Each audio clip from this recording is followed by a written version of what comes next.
Welcome into another edition of the Edward Jones Chatting Cage, your chance to get some FaceTime with your favorite players and also front office executives. And that's who we're joined by today, Bobby Evans, Senior Vice President and General Manager of the San Francisco Giants. Bobby, thanks for stepping into the cage. No, you got it. You got it. No problem. All right, fans, you know how to get involved. You can use the hashtag Chatting Cage on Twitter, use the MLB Fans app, and, of course, hit that button on your screen. You can actually get in line and ask your own questions. We're going to start on social media today, and Bobby, JoJo Radios wants to know, how do you weigh in on the West Coast Dodgers rivalry? What makes the rivalry with those guys in blue so electrifying? I mean, it's such a great history. I mean, going back to 1958 when they both moved west from the East Coast, but of course there was a great rivalry back in New York. So there's a lot of history that combines the two franchises, and there's always an LA-San Francisco rivalry anyway, but both sharing the division, and you got a Kershaw-Bumgarner, makes it very special now. There's a lot of elements of it that just I think gets the fans excited, but I think players, when they first show up in the organization, that's one of the things that's talked about by the veteran players and Hall of Famers alike.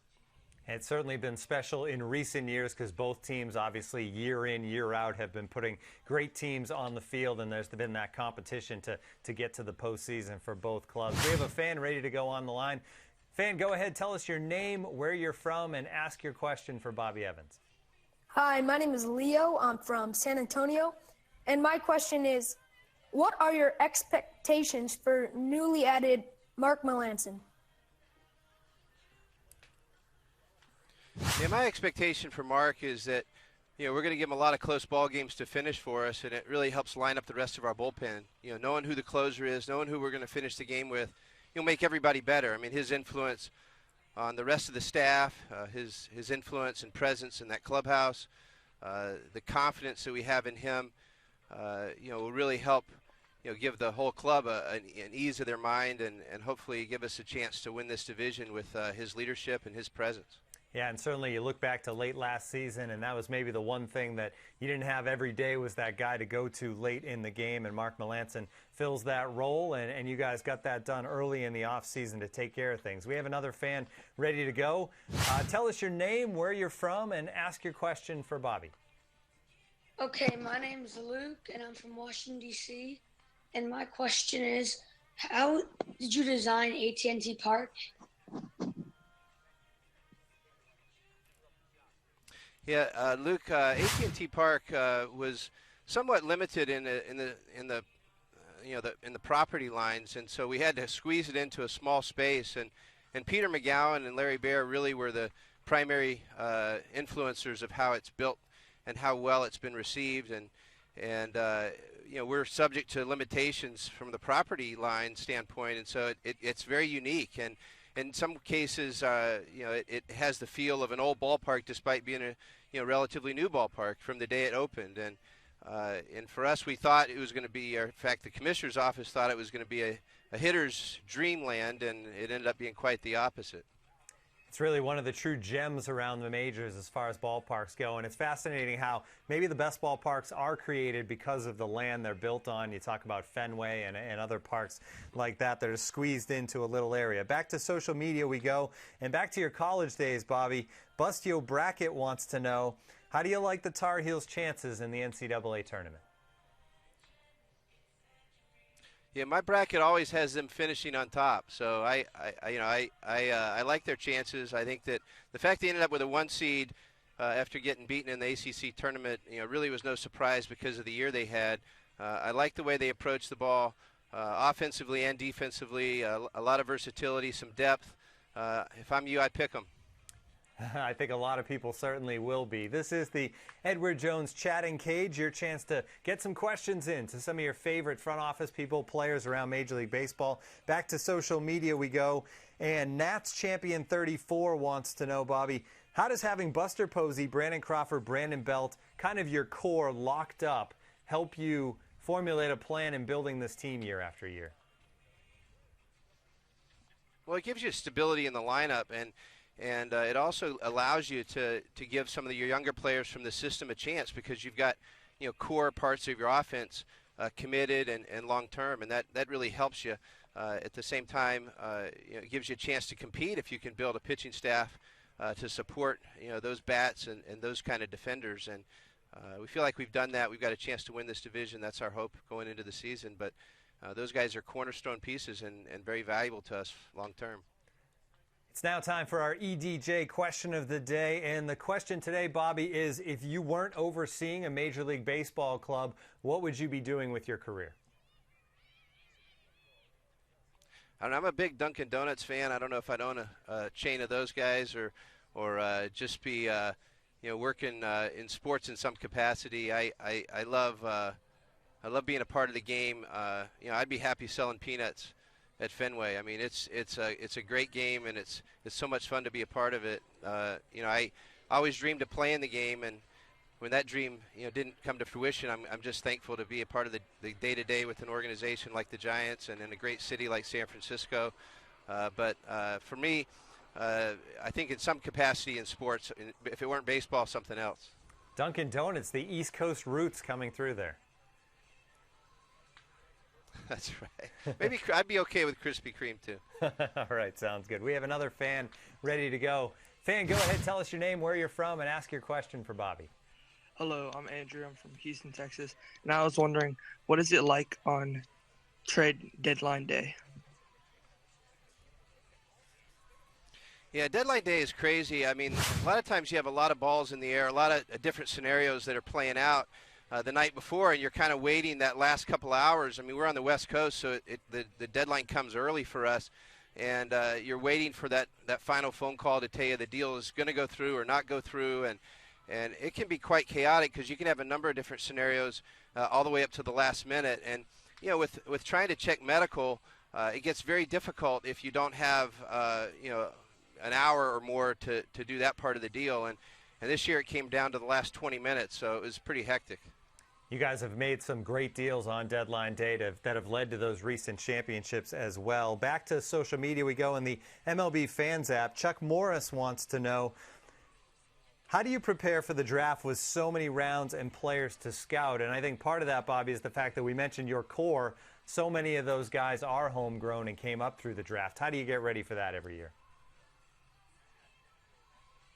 Yeah, we've got great leadership from John Barr and the scouting supervisors, Dick Tidrow with his experience as a part of the draft. And so we've got a lot of great experience out in the field. Evaluating guys, using the analytics that we have available to us as well. So there's a lot of resources, a lot of video, a lot of information, and our guys are out there from the beginning of the year all the way through the draft, and then as soon as the draft is over, they start preparing for next year's draft. And there's a lot more information out there than ever before.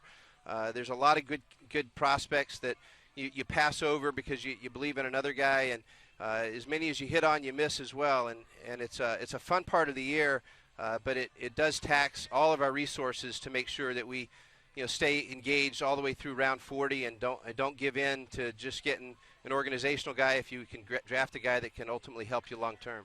It's one of those things as well where you make all those picks in June and then you don't really know how that draft panned out for years and years to come. But it's what keeps good baseball teams good year after year is that young talent coming up through the system. All right, we have another fan ready to go, Bobby. Go ahead, tell us your name, where you're from, and ask your question for Bobby Evans. Hi, Bobby. My name is Jeremy. I'm from Moss Beach, California. I was wondering what it's like for you to watch Buster Posey and Brandon Crawford represent the U.S. in the WBC. Yeah, great question, Jeremy. I mean, it's hard not to have them in camp, but it has been exciting to watch them, compete. I know they're having fun. I know they wanted to do this, and they're representing the USA well and keeping us in the hunt for the championship. I know it's again, it's an early rise to that level of competition for them in the spring, earlier than they've ever been before. But I think it'll help them, be that much more ready when the season opens. They'll get a little break between the end of the WBC and the start of the season, so they'll have some time to regather themselves and be ready for the opening in Arizona. The atmosphere around those World Baseball Classic games has been incredible down in Miami, and then obviously now moving on to San Diego for that U.S. team. Back to the MLB Fans app, Chai Cubby wants to know, and this is a tough question for you, Bobby, but Chai Cubby wants to know, who's your favorite player on the current roster? My favorite player on the current roster? Wow, that's a great question. I'm going to go with whoever hits the 3-run homer opening day. That sounds good. And who closes out the Although game? I do have a little bias towards a North Carolina guy named Bumgarner. Yeah, that guy's pretty good, and from North Carolina, certainly. All right, we're going to stick to social and on Twitter. West Coast Champs wants to know, what are the most difficult aspects of your job day to day?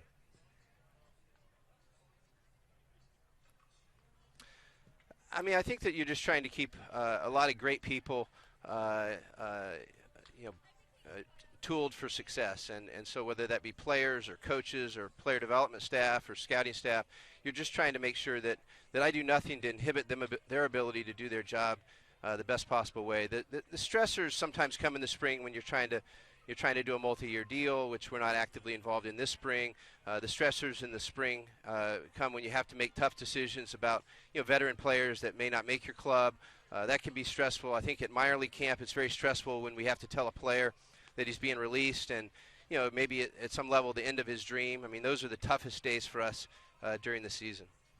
This is the Edward Jones Chatting Cage. People think of all the great moments and the glory of winning championships, but yeah, there are hard days as well where you have to let guys go and that sort of thing. We have another fan ready to go. Go ahead, tell us your name, where you're from, and ask your question for Bobby Evans. Hey, Bobby. This is Bobby.